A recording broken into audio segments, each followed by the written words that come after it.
Sejam bem-vindos ao Nerdologia de História. Meu nome é Felipe Figueiredo, formado em História, colunista, podcaster, youtuber e professor. E não vamos encher nenhum tipo de linguiça nesse Nerdologia sobre os crimes da Rua do Arvoredo. Na cidade de Porto Alegre, no século XIX, uma sequência de crimes entrou no imaginário popular devido ao seu grau de violência. Os crimes da Rua do Arvoredo. Um aspecto dessa saga criminosa tornou-se o mais conhecido, o de um suposto canibalismo como consequência dos crimes, que veremos se são ou não reais no Nerdologia Criminosos desse mês. A cidade de Porto Alegre foi fundada em 26 de março de 1772, como freguesia de São Francisco do Porto dos Casais. A região do atual Rio Grande do Sul era foco de disputas entre portugueses e espanhóis, e os primeiros habitantes portugueses da região foram principalmente casais de origem açoriana assentados ali por Portugal, como maneira de ocupar o território. Essa colonização é a origem do nome da freguesia. Também como parte da política de ocupação portuguesa, a região recebeu diversos incentivos, como atividade portuária, desenho de estradas e a construção do que seria a sede do governo gaúcho por um século, o Palácio de Barro, iniciado em 1773. Existe uma escritura, datada já de 1788, que trata de uma propriedade feita de palha, cujos fundos são para a Rua do Arvoredo, uma das principais ruas do núcleo da nova comunidade. A localização da freguesia era estratégica, com um ancoradouro natural que permitiu o trânsito de pessoas e mercadorias, incluindo tropas em caso de guerra. Por isso, ela foi rapidamente escolhida a sede da capitania do Rio Grande de São Pedro. Por décadas, a cidade cresceu, e junto com ela, a Rua do Arvoredo. Novos moradores, chegada de imigrantes, atividades comerciais e a proximidade da rua à Igreja Matriz de Porto Alegre transformaram a localização. Um desses novos moradores foi José Ramos, que chegou na cidade por volta de 1858, quando a cidade tinha cerca de 14 mil habitantes. O pai de José Ramos combateu no Rio Grande do Sul durante a Guerra Farroupilha, mas desertou e fugiu para Santa Catarina. Durante uma discussão, o pai agrediu a mãe de José Ramos. José, em retaliação, esfaqueou e matou o pai. Ele fugiu para o Rio Grande do Sul, onde se tornou policial e foi morar na Rua do Arvoredo. Ao mesmo tempo que era violento, José Ramos frequentava as óperas na cidade e circulava pela elite local. Nesse contexto, ele conheceu Catarina Pálsy, uma imigrante etnicamente alemã que nasceu em 1837 no Império Austríaco, em uma região de maioria húngara da Transilvânia. Durante a Revolução Húngara de 1848, sua família foi morta e ela, sem família e na extrema pobreza, teve que se casar aos 15 anos. Ela chegou sozinha em Porto Alegre em 1857. Sabemos que ela não tinha grande domínio do idioma português e que trabalhava como costureira e engomadeira, e, provavelmente por isso, frequentava parte do círculo teatral da cidade. Foi no entorno de algum espetáculo no Teatro São Pedro que José Ramos e Catarina Pálsy se conheceram e iniciaram um relacionamento. Não sabemos se foi antes ou depois de Ramos ser expulso da polícia após ser flagrado tentando matar um preso.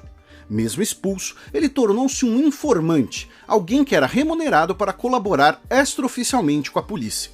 Sem muitas possibilidades, José Ramos também trabalhou fazendo alguns bicos, inclusive trabalhando com Carlos Klausner, um imigrante alemão que o vendeu a casa da Rua do Arvoredo. Klausner chegou em Porto Alegre em 1859 e conseguiu rápido sucesso financeiro devido sua expertise como açougueiro. Ele não tinha familiares no Brasil, e José Ramos tornou-se um amigo, já que Ramos tinha noções do idioma alemão devido sua esposa. José Ramos tornou-se ajudante de Klausner no açougue, e é aqui que a trajetória criminosa do casal começa e também onde fica confusa. Em agosto de 1863, Ramos matou e esquartejou Klausner, enterrando seus restos mortais no porão de sua casa.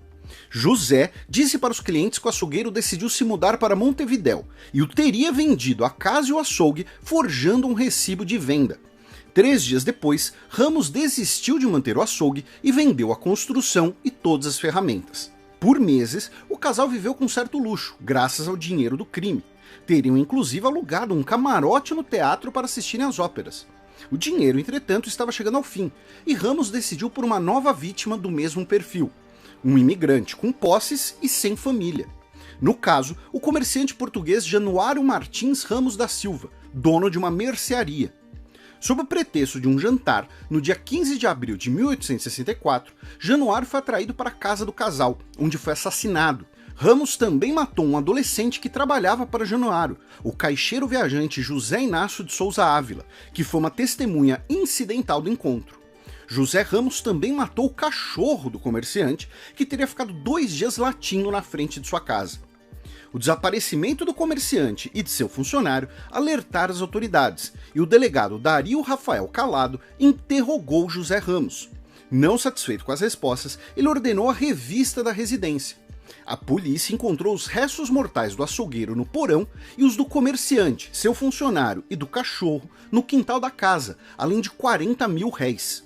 O casal foi preso e durante o julgamento um jogava a culpa dos crimes no outro, afirmando que não sabiam das supostas atividades criminosas dos parceiros.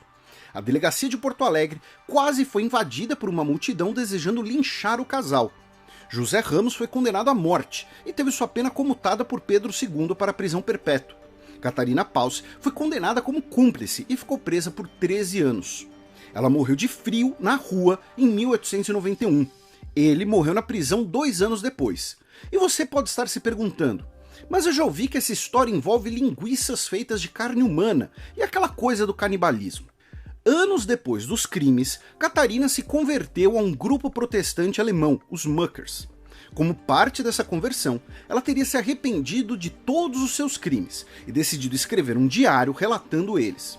Segundo esse relato, ela, José Ramos e o açougueiro eram comparsas. Ela seduzia potenciais vítimas no beco da ópera, principalmente homens de origem alemã. Ela os atraía para a residência do casal, onde a pessoa tinha os seus pertences roubados e era morta. Como maneira de se livrar das evidências, Ramos e Klausner supostamente esquartejavam as pessoas e faziam linguiças de carne humana, que seriam vendidas no açougue. Segundo o diário, a quadrilha fez 6 vítimas, e o caso teria sido abafado pelo delegado por medo do constrangimento de um informante da polícia ser um criminoso. Na época, em alguns lugares, a mesma pessoa podia ocupar os cargos de delegado e de juiz ao mesmo tempo, o que teria permitido esse abafamento. E a morte do açougueiro Klausner teria sido motivada por ele ter ficado preocupado com a repercussão de notícias sobre desaparecimentos na cidade. Ramos teria então matado o comparsa por medo de que ele fugisse ou os delatasse. A suspeita da venda de carne humana tornou-se marca registrada da repercussão desses crimes e de como eles se tornaram parte da cultura local com certo sensacionalismo por alguns escritores. A questão é que, fora o diário de Catarina, não existem provas documentais ou provas materiais dessas outras mortes, ou das tais linguiças feitas de carne humana. É possível que isso tenha ocorrido sim, mas as evidências disponíveis indicam que é parte de uma lenda urbana envolvendo um assassino, uma cúmplice e um açougueiro como vítima.